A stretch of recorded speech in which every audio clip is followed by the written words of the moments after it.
Hello, everyone, and welcome to another episode of PR Explored. PR Explored is the video podcast where we delve into trends and topics related to public relations.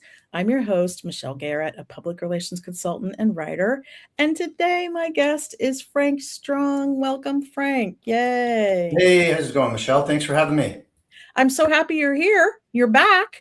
I'm Um, back. Yeah. and of course, we have known each other forever. And I know that you have your own firm, Sword in the Script, and you have a blog that you've been writing, I think you said for 20 years, maybe, or how many? 17. Yeah. 17 years. I Oh gotta my. try to make it to 20. And you do so much for the industry. And then we kind of ran into each other because we both work with B2B clients. We kind of run in that similar circles, and I just always have had so much respect for the care and thought that you put into everything that you produce, and we really appreciate that. So I'm glad you're back, and I would love for you to just tell us, about your background, tell us what you've been up to, anything that you'd like to share, and I'll put some links in the comments as you're talking. Yeah, so the boilerplate is classically trained public relations professional.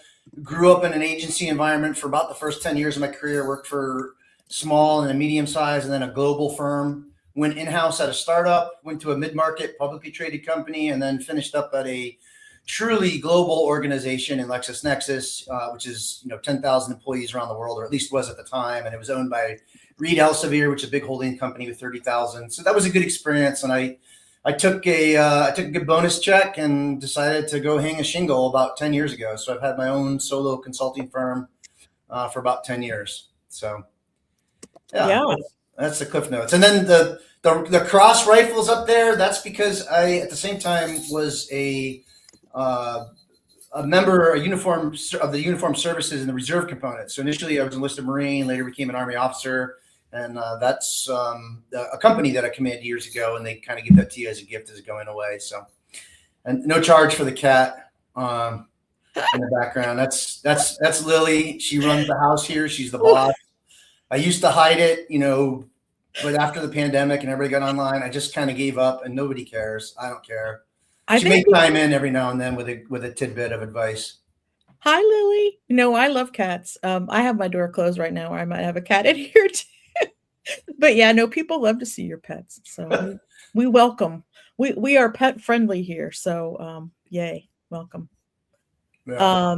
And I was going to put the link up to subscribe to your newsletter. So I'll just stick that in there. And yeah. So anyway, I know you have you just are a trusted resource for me because I often look at your posts and your newsletter, and I cite things in there when I give talks and in my own newsletter and my own writing. So I really appreciate, and you must really love doing it. I know you do. So Yeah. I like the data. I think the light bulb for me a few years ago was like not taking whatever news article has been published about a study, but going and registering for the study, downloading it, and looking through it for myself to understand what it said and what the research methodology is. And that it is something that I enjoy. I think it also just makes you a better like marketer because you're like yeah, considering the questions that other people have. You're seeing what the responses are. So when it comes time to do your own marketing, or your own PR, you've got some data behind it, like some consensus. You kind of have a good grasp of it. So I do enjoy doing it. yeah. And I mean, you do reviews of software and tools and all kinds of things. So if anybody ever wants kind of an unbiased look at, I don't know, any tools that you might use in PR marketing, be sure and check out Frank's blog because you can search in there, and he's probably written about it. So, Chances um, are. So we are talking today, in fact, about one of your blog posts that inspired this conversation was about some studies that have been conducted to date in 2026. And you compiled 28 statistics from studies in 2026. And so we're going to kind of go through some of those. We're not going to talk about all 28 of them, but I am going to put the link to the blog post in the comments as well so people can check that out. and we'll just kind of dive in. And if anyone has a question for Frank, please feel free to ask. I'm sure he would be happy to answer. And yeah, we'll just jump in here. So one thing, and I actually saw this study and wrote about it, was about reputation. So can a business put a price on its reputation? That's the first question, and it has to do with one of the studies. I think they can. I think finance types have done this for years. On a balance sheet, there's a line item called goodwill, and that comes out particularly in M&A transactions when the acquiring company pays more than the book value of the company they're buying. So the company is worth X in tangible assets, and they pay above that. That difference is called goodwill, and it has a value, and I think it's pretty safe to say that's tied to reputation and brand and awareness and all of the things that make a good company a good target for an acquisition. The stats itself reminds me of like the old Warren Buffett quote that gets passed around a lot. It takes 20 years to build a reputation and 5 minutes to lose it. Mm-hmm. So it's very tenuous. I think the study that they did was pretty comprehensive. I mean, they didn't give you a number of people surveyed, but it was tens of thousands. They looked at, I think it was like 66 companies that were publicly traded. It kind of tracked all their mentions, poured through all those. But if I had to nitpick one thing, it was that behavior didn't show up in the analysis. And I think, reputations aren't made by what you say, they're made by what you do, right? So delivering a good service, right? That one that matches the expectations that you set for customers, delivering on the financial performance and success, right? That's the kind of behavior that gets people talking, and getting people talking is how reputations are made. And that's also why it works the other way. Like if you have a weak product or service, good marketing will kill, or good PR will kill that product or service a whole lot faster, because you're bringing people in the door and there's a mismatch between what you've told people to expect and what you're actually able to deliver. And that's the essence of third-party validation, getting people to talk. Mm-hmm. Nothing you can say about yourself is as powerful as having someone else say it for you. And that's, kind of the ballywick of PR. That's what they've always done, and that's what we're good at. Yeah.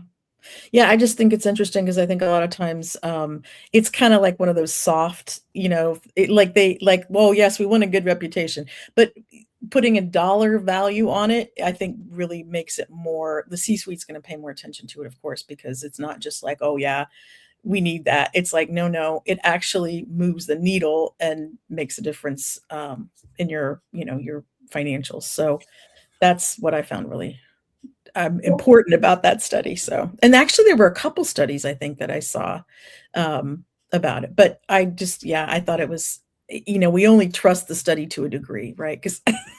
But yeah, I think it's something that companies should be paying attention to. One of the foundational problems that we have as PR and marketing and comms types is that as the web has grown, we've realized there are certain things that we can measure, like clicks, like time on page, like downloads. And so the whole industry has moved to optimize those. And that's good because it gives us measurement in the short term. But what it does is it takes away from all of these other things, like the big picture, reputation, brand, awareness. Those things do matter, and they're not always easy to measure. And so I think that's largely responsible for the state of marketing today, is that we're focused on optimizing for clicks and we forget about the bigger picture. I think that's important. I'm not, dishing on measuring clicks or, SEO or optimization. Like those things are important, but we can't do it at the expense of everything else. We've got to keep our eye on the big picture, reputation, which is all inclusive of the company. I mean, it's sales, marketing, support, retention, all of that, right? The activity, the good citizenship that a company has in the community, all of those things are a factor. And we've kind of lost sight of that as people have gotten overly focused on click optimization. Yes. Well, that's the thing. And it builds up over time, it compounds. And so I feel like, you and I have had this conversation before, when companies pull back on their budget and then, at the time they probably should be investing even more. And it monkeys with the whole, outcome, because you can't just swoop in and do it for a while and then, sit back, and you kind of have to do it consistently. Well, the comparison is very different. If you are working in PR and you're I don't know, you measured how many, let's say you got 20 placements in a month, right, for a company. Um, how do you put a dollar value on that? So they walk into the room with that. We got 20 placements. Okay, but what did it do? What was the outcome? Did it change a behavior? Really, really hard to measure that. And you're walking in and competing for budget against a marketing team that ran a campaign and said, we targeted this segment with this message. We got this many conversions, this many downloads, and this many sales. And here's the dollar figure. It's a really hard comparison to make. And so it puts kind of the brand and reputation people, I think, at a disadvantage. But the solution for that is, trying to educate executives. Most of them will tell you they know inherently that reputation is valuable. It's kind of bringing that to the surface and reminding them of that every time. I think that's a great point. Let's talk about events, because I felt like, of course, when the pandemic hit and that everybody had to pull back, I thought events are so expensive. We're never going to see the same level of investment in events that we saw before that. And boy, that was not right. So they are actually getting hot. They are, I mean, I don't know about you, but I know my clients are saying the events they go to are just, so well attended and like record attendance. And so it's interesting. Yeah, I mean, events, I think those are coming, I don't want to say coming back in fashion. I don't know that they went away. I think we hit kind of a stutter step with the pandemic and then a slow rollout. But I think the larger driver behind that is the fact that many companies are over automated, right? Customer service is a good example. Executives tend to look at it as a cost center. And so they're looking to replace people with tools. They're putting a machine in between them, and their customer, which is crazy. But they're not talking to customers face to face. Add in things like remote work, hybrid work, which has become, predominant now. A lot of companies, even I think probably 50% of companies today, even after all the return to office thing, are like, yeah, maybe hybrid's a good idea. We can reduce our office space, that sort of thing. But it's removed all of the face-to-face interactions. And that's what you get at a trade show. You're meeting people face to face. There's also a lot of upside. If you go to a show, you can have 25 meetings with a customer over 3 or 4 days, right? Mhm. As opposed to trying to set those 25 meetings up over, 6 months or a year, Yeah. or whatever the case is. It's also a branding event, because when you get to those shows, it's a concentration of prospective buyers, maybe even customers that you already have. But you have media, analysts, bankers, influencers. Like, there's a branding opportunity here, and a lot of these shows, trade shows and events, put things together to allow you to engage. Maybe it's having a press conference station. Maybe it's uploading a press release to the show website, right? And then they Mhm. send it out to reporters and analysts. There's just a lot of opportunity and things for you to take advantage of. Mhm. To that end, I think PR people should go to trade shows. And this is one of my quirky views of the world, but I don't think PR people belong in a booth. Your place is not to sit in a booth with sales. That's sales jobs. They're there to close deals, meet customers, bring in lead gen, convince them to buy the product. Mhm. PR should be out and about, meeting people, shaking hands, making contacts, making Yeah. friends, going to sessions, blogging, live tweeting it. That's relationship building, right? Yeah. Getting ideas, getting educated. That's where PR belongs. I think it's a really good investment, but I also think PR people that go to shows, they have to hustle. I mean, it's getting up Yeah. early, avoiding the alcohol at dinner at night, and getting up early again the next day and repeating it over. And it takes a lot of discipline. But Yeah. the benefit and upside, when you come back from a show, the contacts and content and just ideas that you have are amazing, right? You can really pack in a lot over 2, 3, 4 days, whatever a show might be. Yeah. No, I know when I go as a PR person with a client, I'm always interested in seeing, what editors are there, which, media outlets are there. I go around and look at the booths and see what they're up to and have a conversation, just about, what changes might be going on there, and just to kind of get an idea of what opportunities might be, available for clients and things.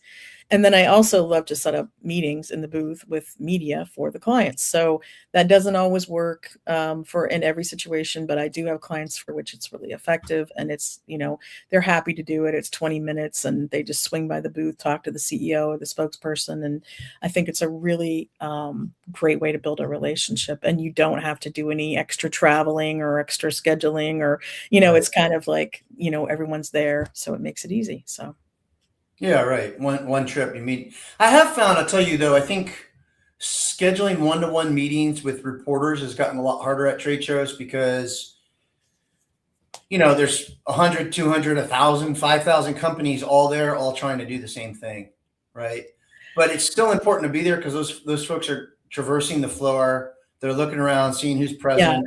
That's where some of like the extra sponsorship I think has a benefit. Like make sure your company is seen, right? Mhm. Whatever announcement you have.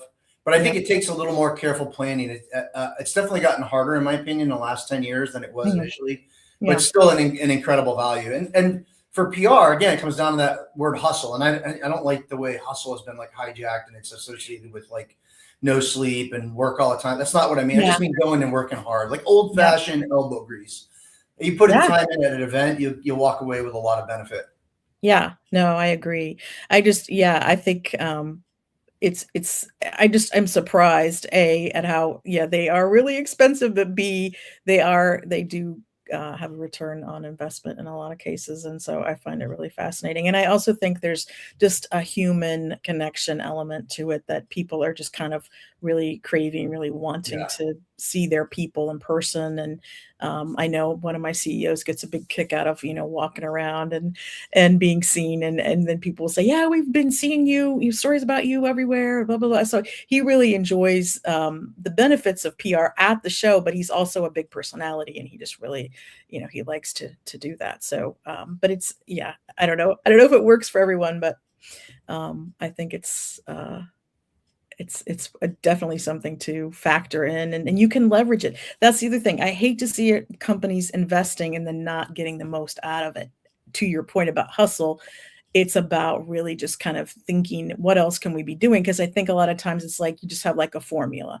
Like, okay, we signed up for this trade show. Okay, we have a booth. Okay, we're going to send a couple people. Okay, it's not, there's no like real, it gets to be kind of a grind for those people. So there's no thought outside the box, or planning or strategy around what else can we do. If you do sponsor, maybe you can speak, as part of that, and like, what could you do with your talk that you gave there, and just there's so many things you can do. So as far as content too, content creation.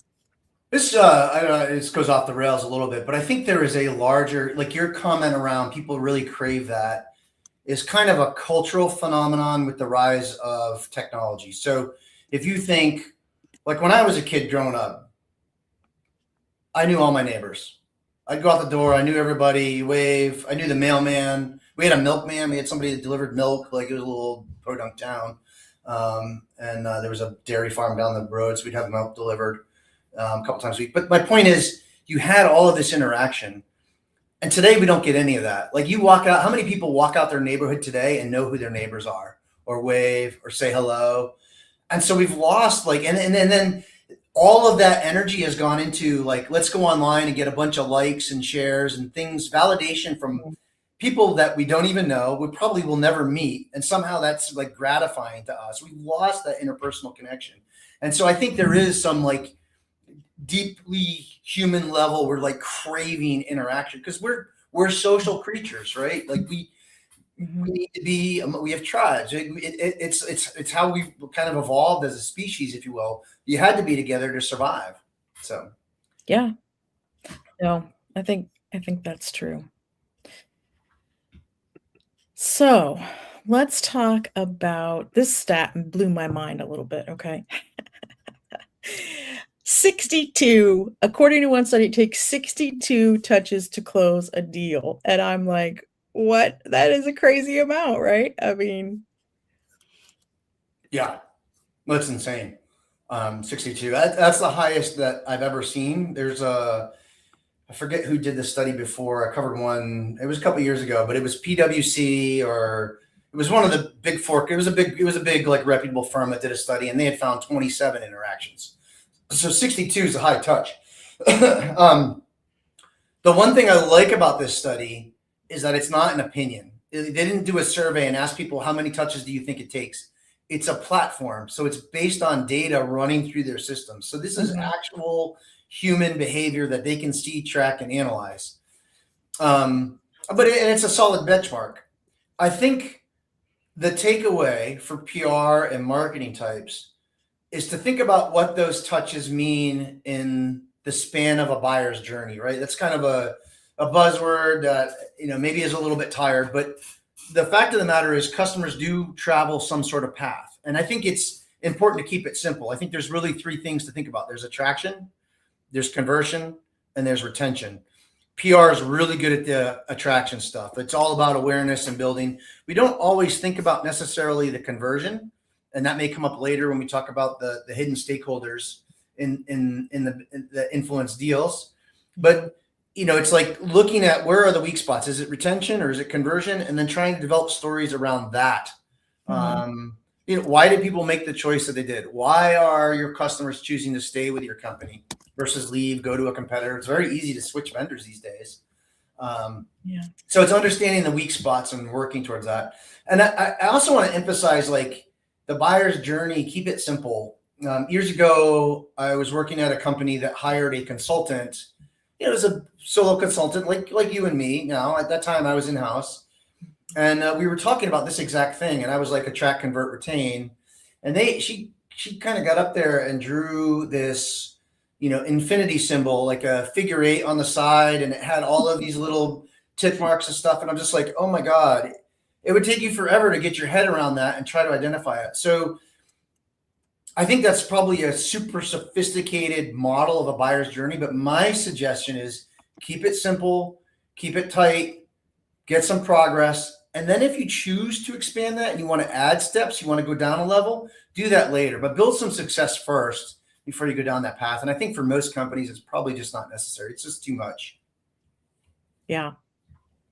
Yeah, no, I just, I know, obviously I believe in staying out in front of your audience. It's very important, but this to me was like just a hit over the head, a reminder that, we really cannot take our foot off the gas at any time because, if you're not out there when they're looking, I mean, you might be, in the back of their mind, but you want to be like front and center, top of mind when they're ready to buy. So I think this is something.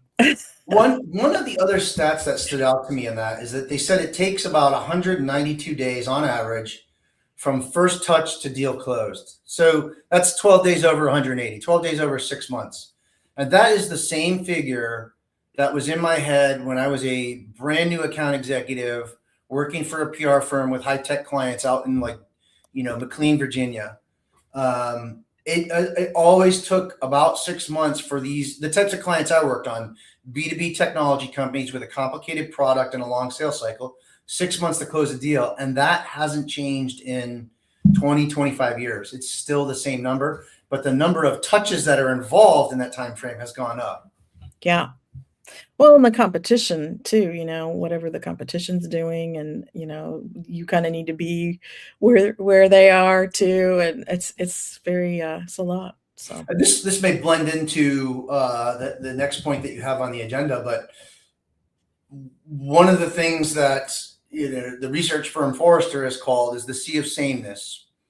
That all of the tech vendors sound the same, Yeah. and I mean, I can't tell you how many meetings I've been in over my career where an executive's like, "Oh, well, look what the competition is saying. We need to say something like that," and so you kind of end up copying what they're saying.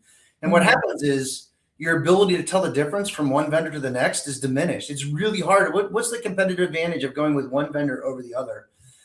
Yeah. And so, long sales cycle, a lot of touch points, everybody sounds the same. I think that's a pretty clear roadmap of what you need to do to stand out, right? It's just be different. Go do your own thing. Find the differences. Don't copy everyone else. That's not Mhm. thought leadership, that's followership. You're not a thought leader if you're just doing what everybody else is doing, Yeah. repeating the same phrases. So Yeah. No, absolutely. I agree, and, it's yeah, you have to get creative sometimes, and I think sometimes they're afraid, like, "Oh, if we go too far, we're too far outside," the box. We're gonna no one's gonna get it or care. But I think that you're right, because A good institutional way to address that is to earmark 10% of your budget for experiments. Like every CMO, every PR person, comms chief should have a small amount of budget that they dedicate to experiments. And that's your chance to go try new things. Maybe it flops, maybe it succeeds. These are like time-tested principles too. Like I remember years and years ago, the company 3M, like the maker of Post-it notes, or we don't really use Post-it notes anymore, but for a time it was a big deal. This idea of putting a little piece of glue or tape on the back of a note so you could just post it and leave it for someone, ingenious. That came out of an experiment like this. 3M used to have a program where they have their product. Yeah, there you go. I use them. Yeah, your product people and engineers to experiment, to come up with these ideas. And I forget I forget what the story goes. I think it was something, they were trying to do something else and kind of landed on Post-it notes, like discovered it by accident. It turned out to be like one of the company's best sellers. And here we are, who knows how many decades after it was initially launched, we're still talking about it. You don't even want to see my desk. I mean, let's not even get into the Post-it notes, because As long as you know your passwords, Michelle, don't write passwords down. I would be lost without my Post-it notes, and I have different colors and sizes. I mean, it's I love Post-its. Good example. So, of course, we would never get through this discussion without touching on AI, which is, I feel like talk about something that, we might be tired of talking about. Like, I don't know about you, but I get tired of talking about it, hearing about it. But nonetheless, there were some studies that there were a few, there were at least two in there that you mentioned. One said, that 82% of B2B marketers say AI skills haven't helped their pay checks. Right. So that was one. If you want to talk about that a little bit. Yeah, I mean, the bottom line here is I think this is probably early days, and that will come around. I think at this current moment in time, the companies that make AI tools have spent 4 years telling executives, you can buy our AI and cut all your people. It's viewed as a replacement. And so companies have made cost cutting, replacing humans with AI, the priority. And it's not going well. I don't have the study here, but it was on one of the marketing trade publications. A study came out that found 75%, 3/4 of the companies that have replaced customer service with AI are rolling those programs back because they're not working, because the AI is just not there. The executives that behind these AI companies have set expectations so high. Just, it's going to be utopia and nobody's going to have to work and everybody's going to have universal basic income. It's just complete hogwash. AI is really good at specific tasks. I'm not knocking AI. I think it is an incredible tool. The value you can get from it is amazing. We should be spending time learning how to use these more effectively, but it's good at tasks. It's not good at a job. Mm-hmm. It turns a subject matter expert into 1.25 subject matter experts. It improves productivity by like 25%. So if you have a team of 4, maybe you only need a team of 3. Although I think a lot of that's the cost cutting is coming at the expense of entry level candidates, right? That's one of the things that we're seeing in the market right now. But AI is also good at supporting decision making, but it's not good at making those decisions reliably. So we're coming around to the conclusion that we still need people involved in this. AI isn't there yet. Honestly, I don't see, knowing what I know, and I do quite a bit of reading on this. I've got a lot of companies, like I used to have a bunch of cybersecurity companies that were doing, most of it was machine learning, but the headlines we've seen today in 2026, I saw in 2016, 10 years ago in the cybersecurity trades. They're just leaps and bounds ahead. I just don't think we're going to get to that utopian model on an LLM, which bleeds into the second point about the content, because AI is probabilistic. It's statistics. So we talked earlier about the sea of sameness. This is related to the content, AI generated content that underperforms, because AI by definition is an average. It's statistics. So if you take the whole set of text in an LLM model, it's not giving you the best, it's not giving you the least, it's giving you the middle, it's giving you the average. And that feeds the sea of sameness. And Yeah. if you're putting out average content, then by definition, there's a whole bunch of companies that are doing content a lot better. And people are naturally going to gravitate to the stuff that, serves them well, serves them better, is new, interesting, novel, helpful, useful, entertaining, whatever the case might be. Yeah. That's Yeah. kind of Have you ever tried to rewrite an article that a client generated using? That's my response to people who are like, "Oh, well, AI makes a good first draft." Does it really? Oh my gosh! You try to take a pile of poo and make it into a rose. It doesn't. It's really hard. You're better off starting Oh, from scratch. it's so hard. I didn't even know if I could do it. I just, it was brutally hard. So yeah, I mean, I'd rather just start and I don't want to dissuade PR people from getting into generative AI and using the tool and learning how to do it better. It does amazing things. Like you put a search term into generative AI and you look for content, it's running 20, 30, 40 searches for you that you would have to do each one individually, go through all the 10 blue links on page one of Google, click to the next one, go through those, right? So it can synthesize a whole bunch of data way faster than we can. So in that respect, I think it's great for brainstorming, right? Which is one of the big use cases. I love to use it to evaluate and give me feedback on content. So I'll take a piece that I've written, put it in generative AI and say, where could I improve this? How can I make better subheadlines? Where am I falling short? What are the weak spots? If you had to summarize this, how would you summarize it? Like, let me see how this is going to be reflected. And it's really valuable that way. You can make much better content by doing that. But the risk is don't become over reliant on it, right? Don't let it write for you. yeah.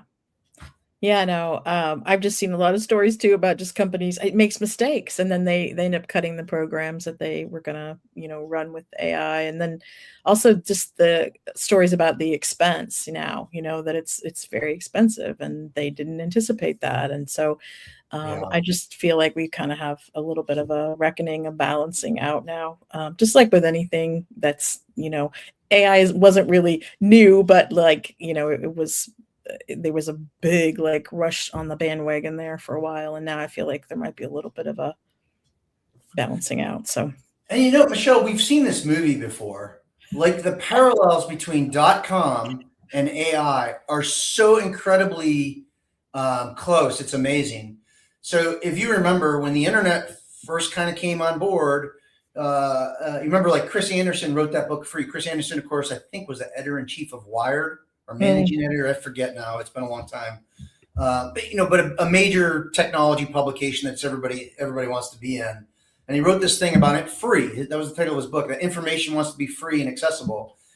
And the big question was like, how do we make money on the web? How are you going to make money then? And then slowly but surely, the business models got more refined. We saw subscriptions, right? We saw the rise of SaaS, right? Software as a service. And so the model's gotten really refined, and I think that's probably going to happen with AI too.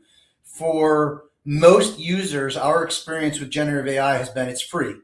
ChatGPT came on, anybody could use it. right. And I think the companies in the early stages want you to do that because that's how they learn, right? They can learn from the user interaction, iterate, improve, and create better models. But as we've now, 4 years into this, it's not novel anymore, right? There's a lot of competition. So I think companies are starting to look at how they're going to, make money on this. Because look, there is some energy consumption, potentially water consumption. I know that's in dispute. I've seen studies that say it uses up a lot of water. I've seen a lot of pundits that say it doesn't use a lot of water. I mean, who knows? And there's probably like a whole bunch of degrees in between. But this is the mirror to the .com is just amazing. Yeah.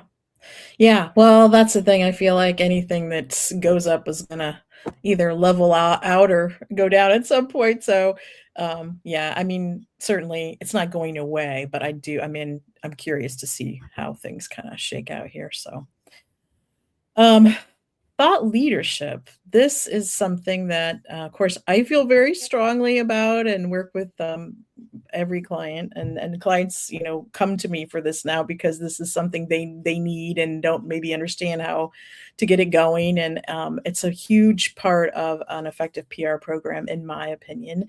So I loved this study and statistic. Yeah, 70, what was the stat? It was like 75% of decision makers say that thought leadership is more trustworthy than other types of content. Yeah. This is one study. There have been many, many, many, many studies done about this. I think there are probably a dozen or more that I've looked at over the years Yeah.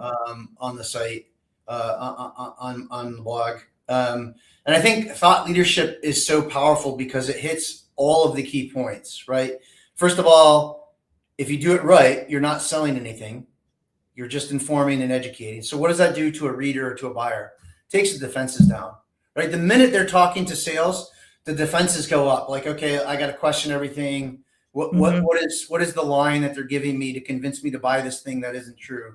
But if you do thought leadership right, it's informative. It's really editorial, right? And it takes those defenses down. And then it does something else. It demonstrates that you know the market, that you understand your customer's perspective problems, and most importantly, that you have a different way of thinking about how to solve these problems. And if you can do those three things, then maybe you've got somebody that's interested. They'll take a closer look, start following your company, attend a webinar, take a demo, download a white paper, whatever the case might be. But I think that's the real value of thought leadership. And it's honestly, it's not a surprise. Like, I don't know why this is so hard. Like, why do we need a study to convince executives that this stuff is important, right? They buy software, they buy tools and stuff. How did they find it? They probably read a thought leadership-y type article, right? That kind of got them interested. And many of them can trace their own behavior. So I don't know why it's such a hard case to make. I just think thought leadership is one of the best forms of marketing and public relations. And I think it hits all three of those buckets we talked about earlier: attract, convert, retain. It hits them all. It will land with anyone, particularly if the topic is new. Yeah. So that's my take on thought leadership. Yeah, I think you've really, spelled it out there, because and you can, there's so many things you can do with it. I think, obviously I think part of it is too, maybe they're reluctant because obviously they don't have time to sit down and write, which is where a ghostwriter or, somebody like us can help them, figure that out, because they don't have to necessarily write the whole piece themselves. They can have the thoughts and share them in a 20-minute, call, and then we can take it from there. But I just think it's something too. I feel like companies kind of dip in and out on. Again, it's like, well, we wrote one thought leadership piece, so that's it for the year. Like, we don't have time. And it's kind of a slow burn on that, I think, too, sometimes. And a lot of times companies don't want to hear that. They want something that's going to, get them results right away. And I'm like, oh, all this stuff just takes time, and you just kind of have to stick in it for the long game. So I think too, like, one of the challenges. So yes, I mean, look, I've worked in house and have been in all these meetings where we talk about all the stuff that I know I'm going to have to go out and do afterwards, right? When the meeting's over. And so that's where, hiring an agency becomes really valuable. But the key for a client or a corporation or a business to get the most out of their agencies with thought leadership is to make sure they're providing access, right? And getting people to respond. Like, I can't tell you how many times, I've sent an email, someone introduced me to a product manager or a subject matter expert that's really fluent on a topic that I'm to interview, and I've got to follow up, and I've got to follow up, and I've got to follow up. And then when I finally get the individual, they've got 20 minutes on a Friday at 3 p.m. for me. Like, no. This has to be a priority. Mm-hmm. My job is to help them articulate their ideas, but their job is to have the thoughts that provide the leadership. Like, I can't just come up with everything on my own. I'm pretty smart. I've done this stuff for a long time. I can kind of help out and bridge some gaps just because I've had so many conversations over 25 years. Right. But to be thought leadership, you've actually got to have some thoughts, and you've got to actually have some leadership. True. Yes. Right. That's Well, Thought that's why leadership requires thought and leadership. Who knew? Well, that's why it doesn't work for every single company because I mean, I don't work as much with startups as I used to, admittedly, when I was out in Silicon Valley and had, startup clients. But one of the things is it's hard unless the founders have had experience going into the startup because a startup that's brand new or even a few years old is not going to be able to compete in certain categories. For example, I was mentioning, we were talking beforehand about manufacturing clients. Some of them have been around for 50 years. Okay. So they definitely have, thoughts and leadership, and it's a different situation. Yeah. It's like, what are you bringing to the table? You've got to give me something to work with. Right. So I don't know. I mean, kind of side note, but your comments made me think of this. Is that one of the things I've learned being a business owner for the last 10 years is that I never want to be a startup's first agency. I always like them to go off and like let another agency train them, Yeah. let them see what their service is like, and then when they come to me, they can see the observable difference, right? But it's just like it just takes so much education and time that you can't bill for or invoice for just to get them understand what it is that you need, right? Yeah. What is it you need to make good thought leadership, and it's access, Yeah. right? Yeah. To Yeah, oh yeah. And like you said, they have to make time. I've had clients that don't want to give me any time with the thought leaders. And then it's like, okay, watch this video of a talk they did 6 months ago. I'm like, well, no, that's not really, this isn't going to work that way. So it does require a lot of commitment of time and resources on the client's end. And some just are not willing or able to give that. So yes. it happens with customers too. Like this just happened. I had a client who has a customer that I incidentally met at a trade show about 9 months ago. And I was in their booth for about 30 minutes, shook everybody's hand, told them who I was, what I was trying to do. They were very gracious and gave me kind of an education on this particular industry, which I didn't know a lot about. So it was eye opening. About 6 or 8 months later, I go to my client contact and be like, if we want to do something on that topic in that industry, I'd really like to talk to those people. And they're like, oh yeah, sure, they'd be happy to. They made an email introduction. Hey, we talked on the phone previously. I want to introduce you to this guy. He's going to work on this piece. Are you interested? And send them a note, follow up on the warm introduction they gave me, and crickets. A week goes by, I send a follow-up note, and crickets. So I hit up the client and was like, well, what's going on? So the client hits up their customer, who then responds and says, can we not do this by phone? Can we talk by email? And I'm just like, but that's not an interview. I don't have the exchange of information that I need to ask follow-up questions or to drill down on key points that would really make this thing sing and stand out, right? To get the details. It's absolutely critical. If you're going to do good content marketing, you want to just answer some Q&A and throw that up on the blog. Hey, no problem, but is that really thought leadership? Maybe it isn't. You don't know what you're going to get back.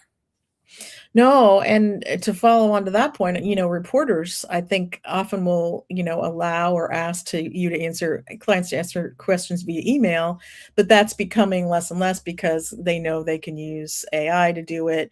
And I think in general, you just get better quotes if you're on a phone call. I'm always amazed that reporters don't really always ask for an interview, phone interview or Zoom or whatever. So, yeah. I find what I'm seeing is that reporters, well, they're okay with an email interview when they have something specific in mind, right? When they have a very narrow question and you can give them a specific answer, there's only one right answer usually. And so you can get that by email, and that's speedy and efficient. They can hit their deadlines. But when they're investigating a story, when they're kind of like figuring out what the angle is, when they're trying to decide where's this story going to go, that's when they need to talk to people. Right? Because it's based on that interaction that drives the angle of the story. Ideally, I mean, that's what reporting is, right? They are reporting what they heard, right? I don't know. There's a lot of debate about what reporting is and is not now. We're not here to talk about that today. I went to journalism school. I believe in the getting down and digging around and finding out what's really going on. But some people will just stand up in front of a camera and read a story, and that makes them a reporter, I guess. I don't know.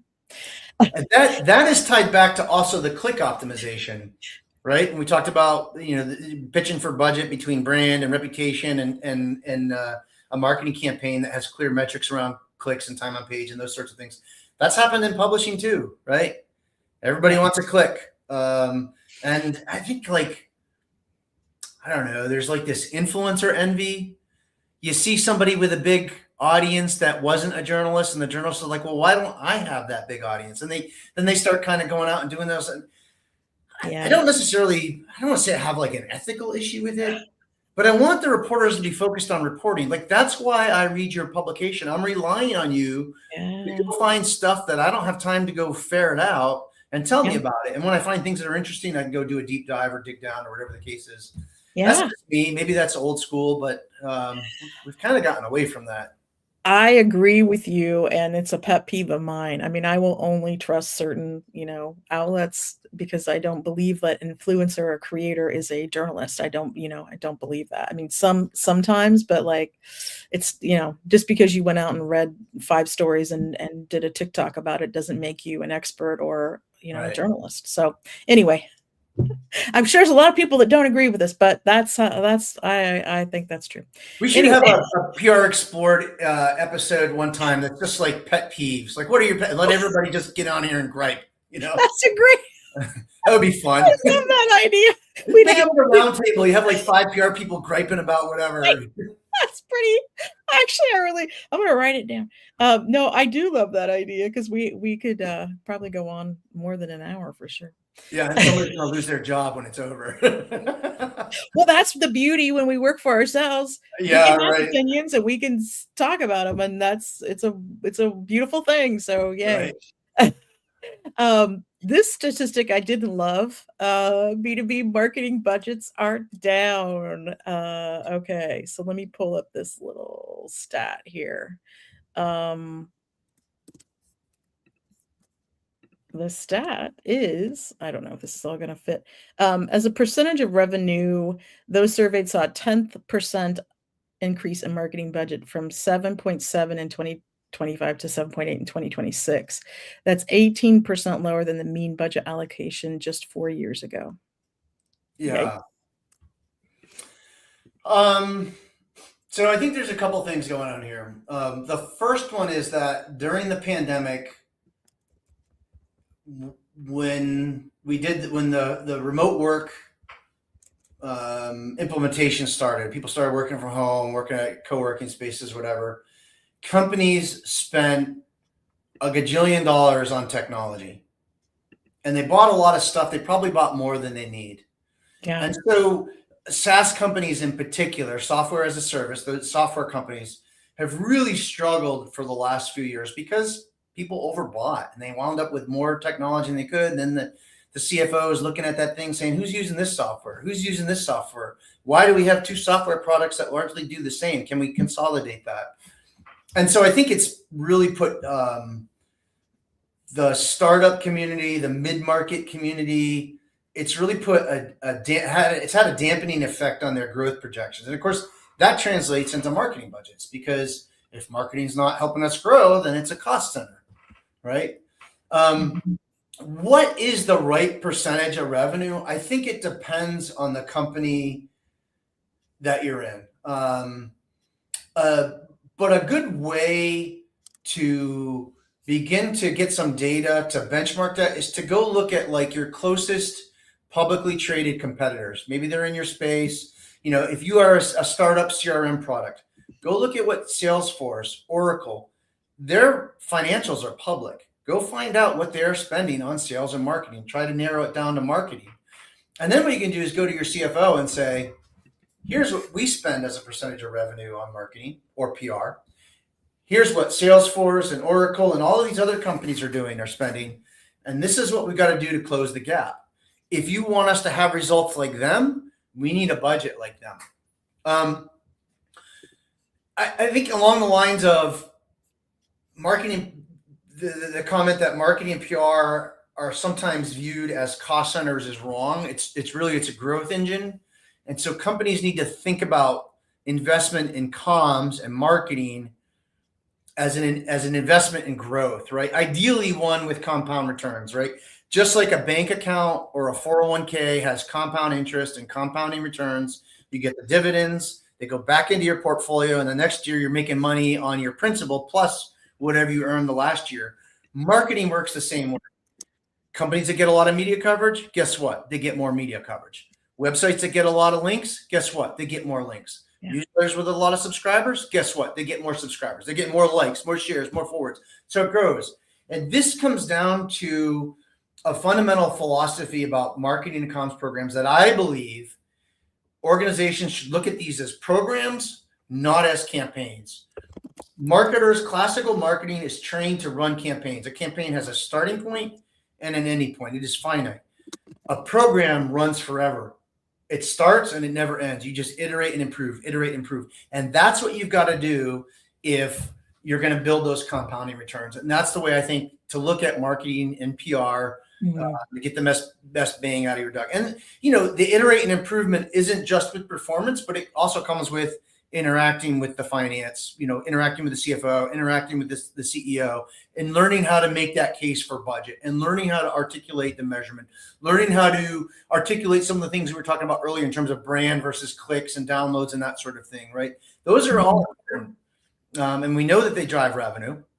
I think one other risky experiment that you could do is like, if you don't think marketing or comms drives revenue, okay, turn it off. Turn it off for 3 months, 6 months. See what happens.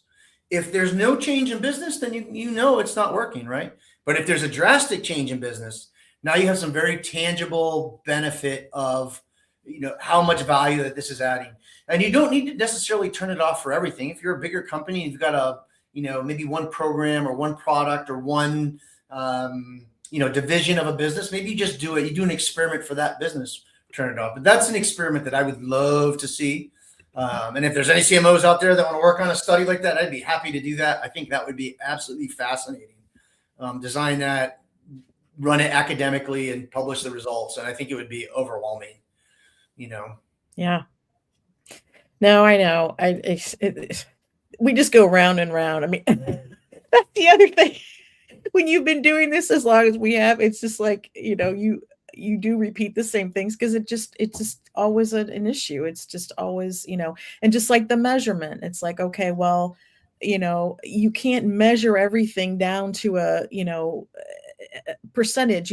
Some things just make sense and you can tell when they're working, and I don't know that we can always nail down exactly the value, but we know that it's there. It reminds me of a story where years ago I had a client that was like, the CEO was bent out of shape because a competitor was in the top of Google. Okay, let's go have a look. Let's type in the search term together. We'll look at the screen together. What is the search result? Oh, look, well, Mr. CEO, that link is so high in the search results because it's paid. That is an advertisement. That is not an organic search result.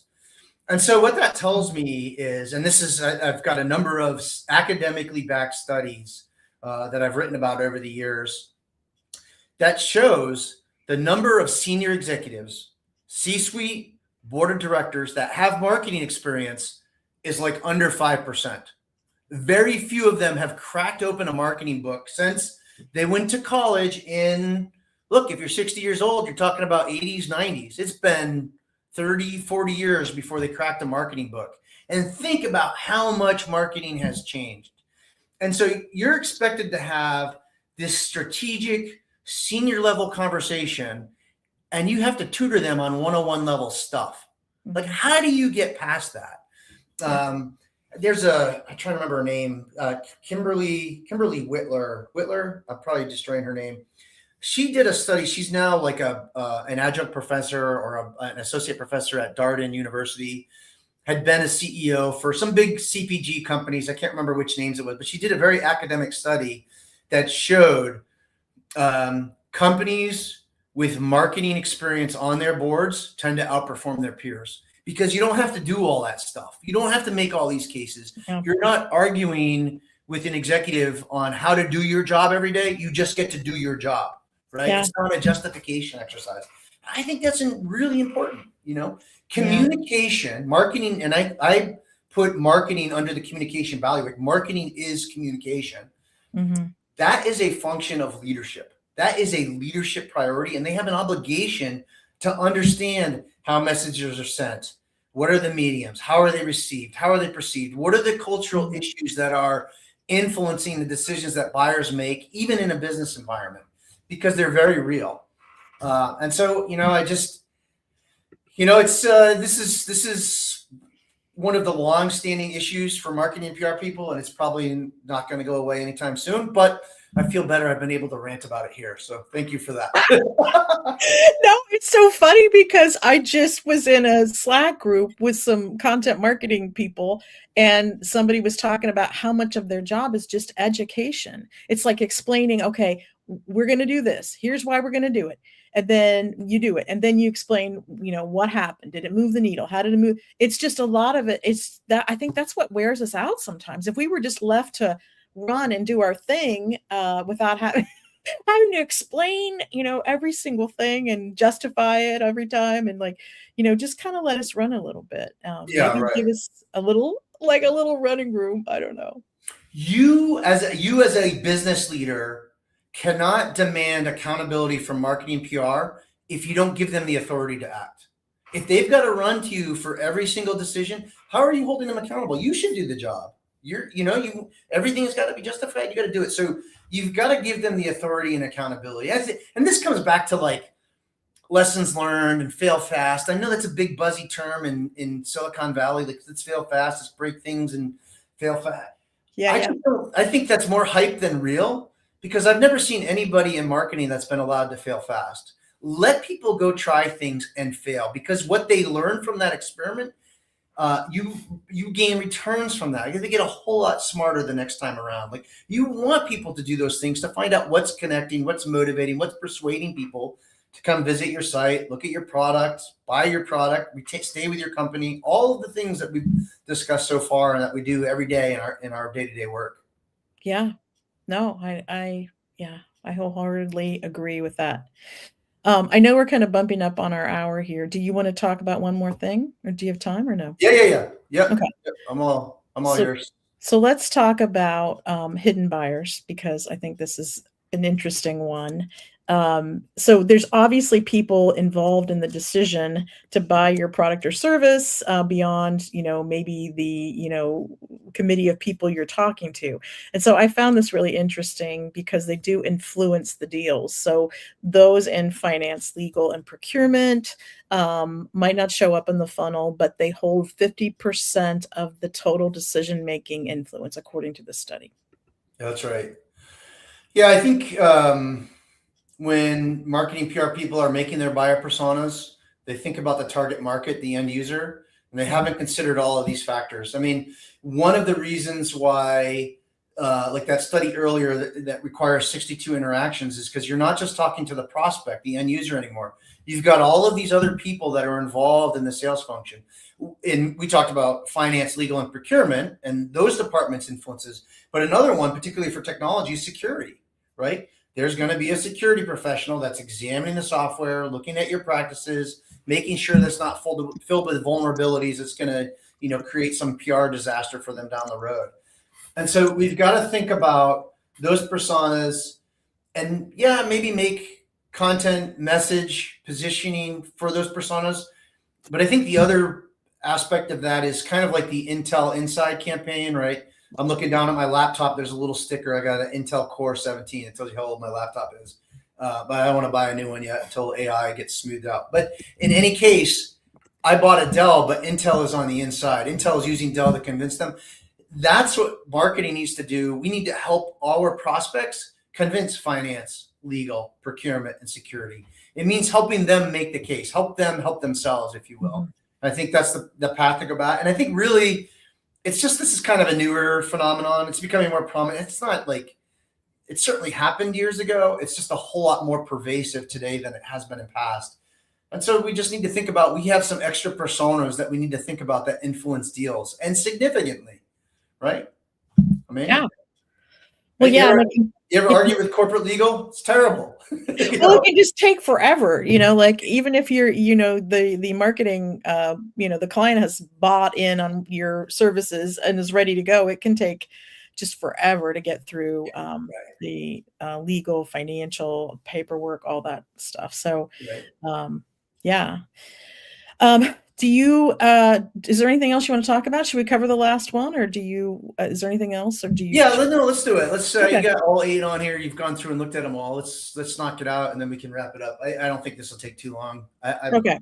So the last one that I pulled out, not that they're not all interesting, and I put the link to them all in the comments. If anybody, I'll put it on the screen in a second. But investing in marketing to existing customers. So that's on the rise. According to this study, it says that 60% of businesses that took the survey are investing their budgets to sell more to existing customers. And it is a consistent theme across 2026 findings. Yeah, look, this particular survey is new, but this idea has been around forever. There's an old Harvard Business Review article that's probably 20 years old. Some consultant, did the math, did some research, and found that your existing customers are between 5 and 25% times more likely to make a purchase than a new one. Mm-hmm. And let's think about it. You don't have we talked about marketing campaigns. Like one of the big metrics that you're looking at is the cost of acquisition. How much does it cost you to acquire a new customer? That expense is substantially higher for net new than it is for existing customers. Mm-hmm. And if you have an existing customer and they know, like, and trust you because you have a good reputation, you actually deliver what on the expectations that you promised. They know you. Of course, they'll buy something else from you. If they have another problem to solve and you've got a solution for that, why wouldn't they purchase from you? You're a safe bet. Why are they going to go to someone new? I think the caveat is that, particularly in software, I don't know that other industries have the same problem, is that marketers have become overzealous with the in-app notifications. And I'm gonna name names on this one because they absolutely drive me bonkers. But QuickBooks is made by Intuit. I use QuickBooks to manage my account. Intuit is probably the single most prominent software provider that put the term customer experience on the map. The very name Intuit comes from intuitive. It's easy to use, right? It used to be we would go to work and we'd get on this clunky software.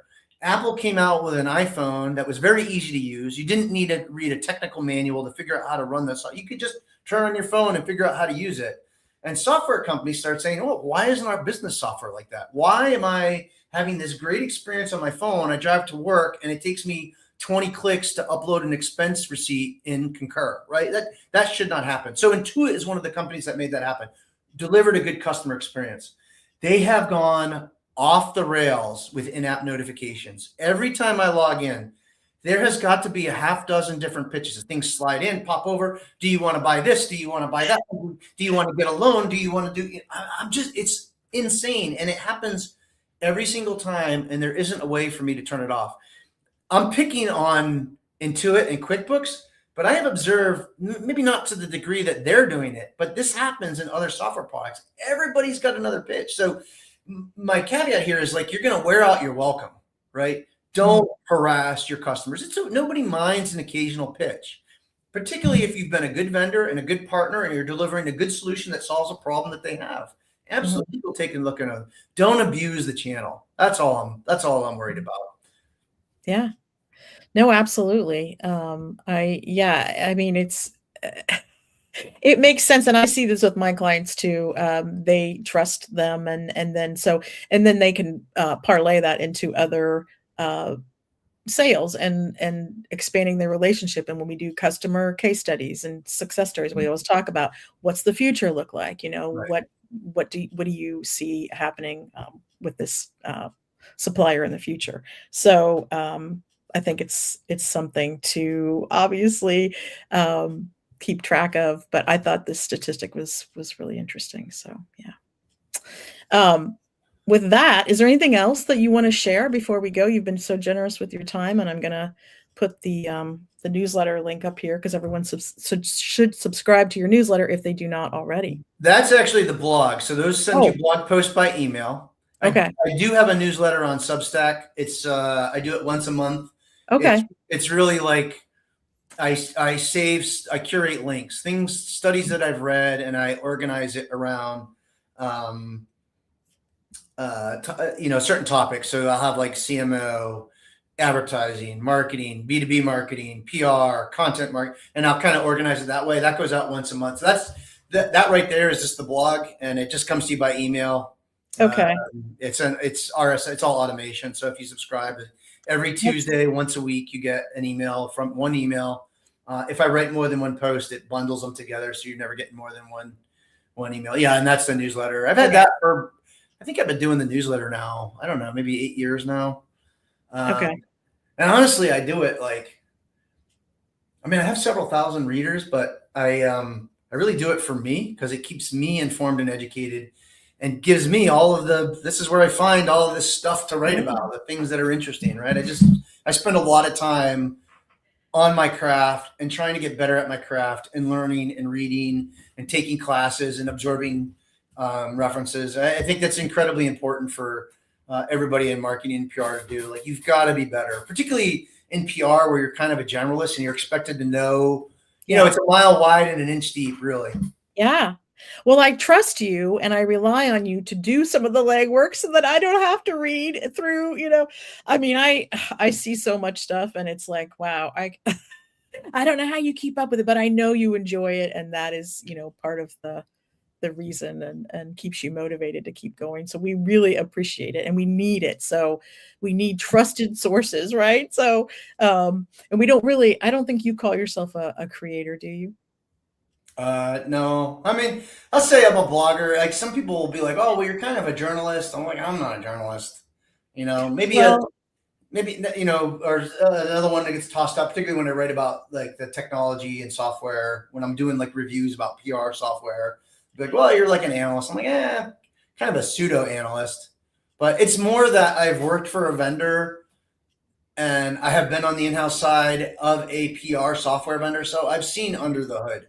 Yeah. Right. And I, just kind of looking at a lot of different products, I've got an idea. But I've kind of slowed down on that a little bit.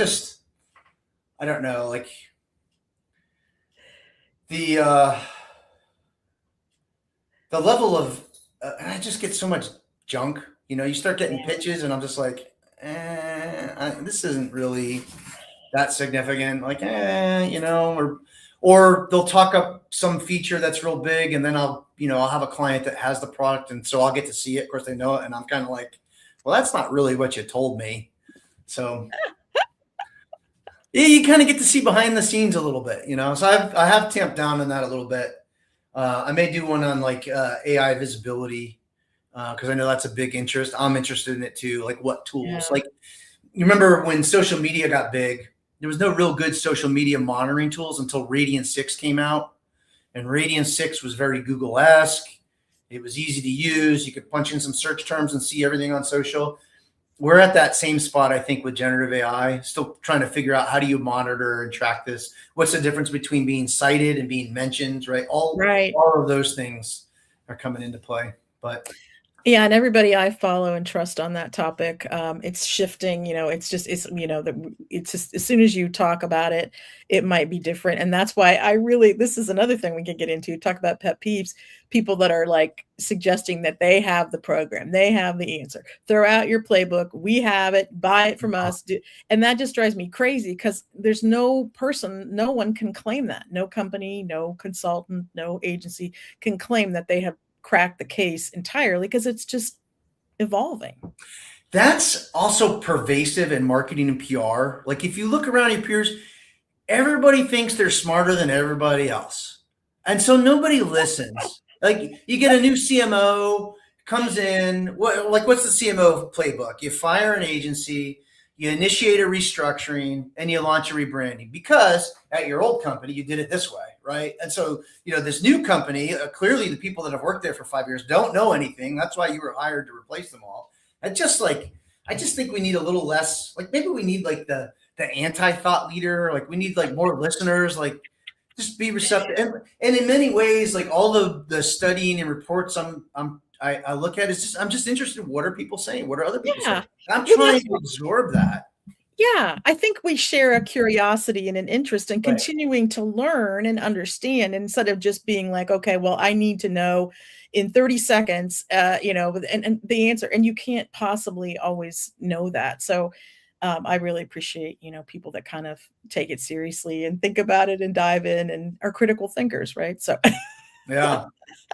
Awesome. Well, Michelle, you got to give me the boot because you and I will chat forever. I know. Well, I might take you up on your pet peeve idea, but I might come back to you on that one. But I do really appreciate your time and everything you do. Thank you, Frank, so much. And please follow Frank, connect with Frank.